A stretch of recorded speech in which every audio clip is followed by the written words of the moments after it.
നമസ്കാരം. എല്ലാ ഓസ്ട്രേലിയ മലയാളികൾക്കും ഗുഡ് മോർണിംഗ് ഓസ്ട്രേലിയയുടെ മോർണിംഗ് ന്യൂസിലേക്ക് സ്വാഗതം.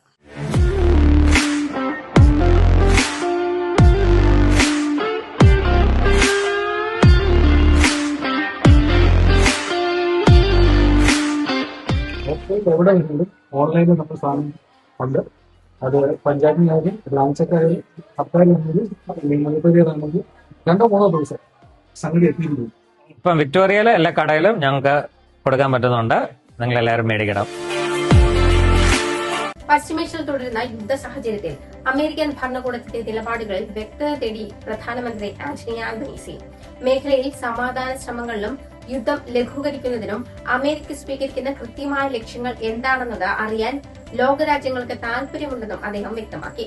അമേരിക്കൻ പ്രസിഡന്റ് ഡൊണാൾഡ് ട്രംപിന്റെ പുതിയ നയങ്ങൾ സഖ്യകക്ഷികൾക്കിടയിൽ വലിയ ചർച്ചകൾക്ക് വഴിമാറുന്നതിനിടെയാണ് ആൽബനീസിയുടെ പ്രതികരണം. ആഗോള സുരക്ഷയെ ബാധിക്കുന്ന ഇത്തരം വിഷയങ്ങളിൽ കൃത്യമായ ധാരണ വേണമെന്നാണ് ഓസ്ട്രേലിയയുടെ നിലപാട്. പശ്ചിമേഷ്യൻ പ്രതിസന്ധി പരിഹരിക്കാനുള്ള അന്താരാഷ്ട്ര നീക്കങ്ങൾക്ക് ഓസ്ട്രേലിയ പൂർണ്ണ പിന്തുണ നൽകുന്നുണ്ടെന്നും അദ്ദേഹം കൂട്ടിച്ചേർത്തു. രാജ്യത്ത് വർദ്ധിച്ചുവരുന്ന പെട്രോൾ ഡീസൽ വിലകൾ നിയന്ത്രിക്കുന്നതിനായി ഓസ്ട്രേലിയൻ പ്രധാനമന്ത്രി ആന്റണി ആൽബനീസി ഇന്ധന നികുതിയിൽ 50% കുറവ് പ്രഖ്യാപിച്ചു. ഈ ആശ്വാസം അടുത്ത 3 മാസത്തേക്ക്, അതായത് ജൂൺ 30 വരെ പ്രാബല്യത്തിൽ തുടരുമെന്നും പ്രധാനമന്ത്രി അറിയിച്ചു. ഈ നീക്കം വഴി 1 ലിറ്ററിന് ഇന്ധനത്തിന് ഏകദേശം 22 മുതൽ 25 സെന്റ് വരെ കുറവുണ്ടാകാനാണ് സാധ്യതയുള്ളത്. വിദേശ സംഘർഷങ്ങൾ കാരണം വർദ്ധിച്ചുവരുന്ന ആഭ്യന്തര വില സമ്മർദ്ദങ്ങൾക്ക് മറുപടിയായാണ് ഈ തീരുമാനമെടുത്തിരിക്കുന്നത്. ജോലിക്ക് പോകുന്നവരുടെയും കുട്ടികളുടെ സ്കൂളിൽ വിടുന്ന മാതാപിതാക്കളുടെയും ചിലവ് കുറയ്ക്കുക എന്നതാണ് സർക്കാർ ലക്ഷ്യമിടുന്നത്. സംസ്ഥാനങ്ങളിലും പ്രദേശങ്ങളിലും തടസ്സമില്ലാതെ ഇന്ധന വിതരണം ഉറപ്പാക്കുന്നതിനായി ഒരു ദേശീയ ഇന്ധന സുരക്ഷാ പദ്ധതിയും സർക്കാർ പുറത്തിറക്കിയിട്ടുണ്ട്. പോലീസ് ഉദ്യോഗസ്ഥരെ വെടിവെച്ച് കൊലപ്പെടുത്തിയ പിടികിട്ടാപ്പിള്ളി ഡെസി ഫ്രീമാനെ പോലീസ് വെടിവെച്ചു കൊന്നു. വറപ്പിങ്കയിലെ വനമേഖലയിൽ നടന്ന ഏറ്റുമുട്ടലിനൊടുവിലാണ് പോലീസ് ഫ്രീമാനെ വെടിവെച്ചു കൊന്നത്. മാസങ്ങൾ നീണ്ട തെരച്ചിലിനൊടുവിലാണ് നാടകീയമായ അന്ത്യം സംഭവിച്ചിരിക്കുന്നത്. നിരവധി ക്രിമിനൽ കേസുകളിൽ പ്രതിയായ 37-കാരനായ ഡെസി ഫ്രീമാൻ ഒളിവിൽ കഴിയുകയാണെന്ന രഹസ്യ വിവരത്തെ തുടർന്ന് പോലീസ് പ്രദേശം വളയുകയായിരുന്നു. ഇന്നലെ ഉച്ചയോടെ നടന്ന ഏറ്റുമുട്ടലിൽ ഫ്രീമാന് വെടിയേൽക്കുകയായിരുന്നു. ഗുരുതരമായി പരിക്കേറ്റയാൾ സംഭവ സ്ഥലത്ത് വെച്ച് തന്നെ മരണപ്പെട്ടതായി വിക്ടോറിയ പോലീസ് പിന്നീട് സ്ഥിരീകരിച്ചു. കഴിഞ്ഞ മെയ് മാസം മുതൽ പോലീസ് ഇയാൾക്കായി വല വിരിച്ചിരുന്നു. ആയുധധാരിയായ ഫ്രീമാൻ പൊതുജനങ്ങൾക്ക് വലിയ ഭീഷണിയാണെന്ന് പോലീസ് നേരത്തെ മുന്നറിയിപ്പ് നൽകിയിരുന്നു. ഇയാളെ പിടികൂടാനുള്ള ശ്രമത്തിനിടെ ഒരു പോലീസ് ഉദ്യോഗസ്ഥന് പരിക്കേറ്റതായും റിപ്പോർട്ടുകളുണ്ട്. നീണ്ട 7 മാസത്തെ തിരച്ചിലിനൊടുവിലാണ് പോലീസിനെ വട്ടം കറക്കിയ പ്രതി ഡെസി ഫ്രീമാനെ പോലീസിനെ കണ്ടെത്താനായത്. വിക്ടോറിയയിൽ 2 പോലീസ് ഉദ്യോഗസ്ഥരെ വെടിവെച്ചു കൊന്ന ശേഷം ഒളിവിൽ പോയ കുപ്രസിദ്ധ കുറ്റവാളിക്കായി വിവിധ സേനകളുടെ ഏകോപനത്തോടെ രാജ്യത്തെ ഏറ്റവും വലിയ തിരച്ചിലിനായിരുന്നു പോലീസ് നേതൃത്വം നൽകി വന്നത്. തിങ്കളാഴ്ച രാവിലെ 8:30 തൊളഗോലോങ് എന്ന സ്ഥലത്തുള്ള ഒരു ഫാമിൽ വെച്ചാണ് പോലീസ് പ്രതിയെ വളഞ്ഞത്. 3 മണിക്കൂർ നീണ്ട പ്രത്യാക്രമണങ്ങൾക്കൊടുവിൽ പോലീസ് ഇയാൾക്കെതിരെ വെടിയുതിർക്കുകയായിരുന്നു. കഴിഞ്ഞ വർഷം ഓഗസ്റ്റിലായിരുന്നു പൊറപ്പൊങ്കയിലെ തന്റെ വീട്ടിൽ പരിശോധനയ്ക്കായി എത്തിയ 2 പോലീസ് ഉദ്യോഗസ്ഥരെ ഫ്രീമാൻ വെടിവെച്ചു കൊന്നത്. മറ്റൊരു ഉദ്യോഗസ്ഥന് പരിക്കേൽക്കുകയും ചെയ്തു. ഇതിനുശേഷം കാടിനുള്ളിലേക്ക് രക്ഷപ്പെട്ട ഇയാൾക്കായി രാജ്യം കണ്ട ഏറ്റവും വലിയ തിരച്ചിലുകൾ ഒന്നാണ് നടന്നു വന്നത്.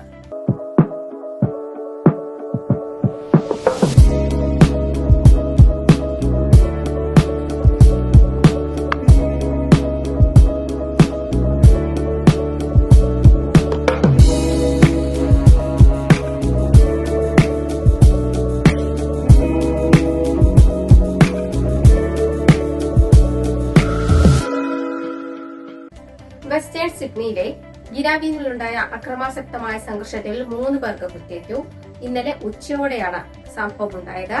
30, 37, 56 എന്നീ വയസ്സുള്ള 3 പുരുഷന്മാർക്കാണ് സംഘർഷത്തിൽ കുത്തേറ്റത്. ഇവർ തമ്മിലുണ്ടായ വാക്കുതർക്കം കത്തിക്കുത്തിൽ കലാശിക്കുകയായിരുന്നുവെന്നാണ് പ്രാഥമിക വിവരം. ഇതിൽ 30-കാരന്റെയും 56-കാരന്റെയും പരിക്ക് അതീവ ഗുരുതരമാണ്. സംഭവ സ്ഥലത്തെത്തിയ പാരാമെഡിക്സ് സംഘം ഇവർക്ക് അടിയന്തര ചികിത്സ നൽകിയ ശേഷം ആശുപത്രിയിലേക്ക് മാറ്റുകയായിരുന്നു. ആക്രമണത്തിന് പിന്നിലെ കൃത്യമായ കാരണം വ്യക്തമല്ലെങ്കിലും പരിക്കേറ്റവർ പരസ്പരം അറിയാവുന്നവരാണെന്ന് പോലീസ് സ്ഥിരീകരിച്ചിട്ടുണ്ട്. നിലവിൽ പ്രദേശം പോലീസിന്റെ കർശന നിയന്ത്രണത്തിലാണ്. സംഭവത്തിൽ പോലീസ് വിശദമായ അന്വേഷണം ആരംഭിച്ചു. രാജ്യത്തേക്ക് കടത്താൻ ശ്രമിച്ച 1 ടണ്ണോളം കൊക്കൈൻ പിടികൂടി. സംഭവത്തിൽ മധ്യ ദക്ഷിണ അമേരിക്കൻ സ്വദേശികളായ 6 പേരെ പോലീസ് കസ്റ്റഡിയിലെടുത്തു. MV റൈഡർ എന്ന 40 മീറ്റർ നീളമുള്ള ബോട്ടിൽ അതീവ രഹസ്യമായാണ് മയക്കുമരുന്ന് കടത്താൻ ശ്രമിച്ചത്. അധികൃതരുടെ കണ്ണു വെട്ടിക്കാൻ വേണ്ടി മാത്രം ബോട്ടിൽ പ്രത്യേക അറകൾ നിർമ്മിച്ചിരുന്നുവെന്ന് ഓസ്ട്രേലിയൻ ഫെഡറൽ പോലീസ് അറിയിച്ചു. ഫ്രഞ്ച് പൊളിനേഷ്യൻ വെച്ച് തടഞ്ഞ ബോട്ടിൽ നിന്ന് ആകെ 4.8 ടൺ കൊക്കൈനാണ് കണ്ടെടുത്തത്. ഇതിൽ 1 ടണ്ണോളം മയക്കുമരുന്ന് ന്യൂ സൌത്ത് വെയിൽസ് തീരത്തെത്തിച്ച് കൈമാറാനായിരുന്നു പ്രതികളുടെ പദ്ധതി.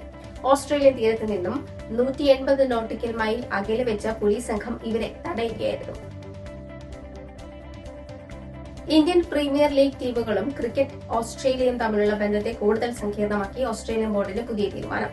കൊൽക്കത്തയുടെ ഓൾറൗണ്ടർ കാമറൂൺ ഗ്രീനിന് പിന്നാലെ മറ്റൊരു താരത്തിനും വർക്ക് ലോഡ് നിയന്ത്രിക്കാൻ എന്ന പേരിൽ ഓസ്ട്രേലിയൻ ബോർഡ് IPL-ൽ ബോളിംഗ് നിയന്ത്രണം ഏർപ്പെടുത്തുന്നതാണ് വിവാദമാകുന്നത്. ജോഷ് ഇംഗ്ലീഷിന് പകരം പഞ്ചാബ് കിങ്സ് ടീമിലെത്തിയ ഓൾറൗണ്ടർ കൂപ്പർ കനോലിയോട് സ്പെഷ്യലിസ്റ്റ് ബാറ്ററായി മാത്രം കളിക്കുക എന്ന് ബോർഡ് നിർദ്ദേശിച്ചതായാണ് റിപ്പോർട്ടുകൾ. അമേരിക്ക മുന്നോട്ട് വെച്ച 15 നിർദ്ദേശങ്ങൾ ഇറാൻ അംഗീകരിച്ചെന്ന അവകാശവാദവുമായി US പ്രസിഡന്റ് ഡൊണാൾഡ് ട്രംപ്. എന്നാൽ ഇറാനിൽ കരയുദ്ധത്തിന് അമേരിക്ക തയ്യാറെടുക്കുന്നതിന്റെ കൂടുതൽ സൂചനകളും പുറത്തു വന്നിട്ടുണ്ട്. ഖാർഗീവ് പിടിച്ചെടുക്കുമെന്ന സൂചനയും അമേരിക്കൻ പ്രസിഡന്റ് ഡൊണാൾഡ് ട്രംപ് നൽകി. സംവാദവും നയതന്ത്രവും മാത്രമാണ് യുദ്ധ പ്രതിസന്ധിക്ക് പരിഹാരമെന്ന മധ്യസ്ഥ രാജ്യങ്ങളുടെ വിദേശകാര്യമന്ത്രിമാരുടെ ഉന്നതതല യോഗം വിലയിരുത്തി. അടൂരിലെ കോൺഗ്രസ് പൊതുയോഗ വേദിയിൽ പങ്കെടുത്ത പ്രതിപക്ഷ നേതാവ് രാഹുൽ ഗാന്ധി, KC വേണുഗോപാൽ, രമേശ് ചെന്നിത്തല, അടൂർ പ്രകാശ്, ചെങ്ങന്നൂർ, അടൂർ മണ്ഡലങ്ങളിലെ സ്ഥാനാർത്ഥികളുടെ പേരിൽ സന്നിഹിതരായിരുന്നു.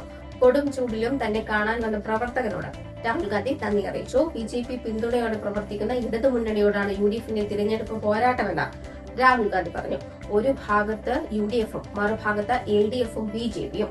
കേരളത്തിലെ തിരഞ്ഞെടുപ്പിൽ BJPയുടെ അദൃശ്യകരമുണ്ട്.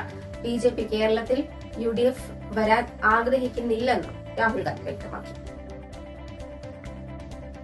രാജ്യത്തെ ഇന്ധന പ്രതിസന്ധിയിലെന്ന് ആവർത്തിച്ച് കേന്ദ്ര സർക്കാർ.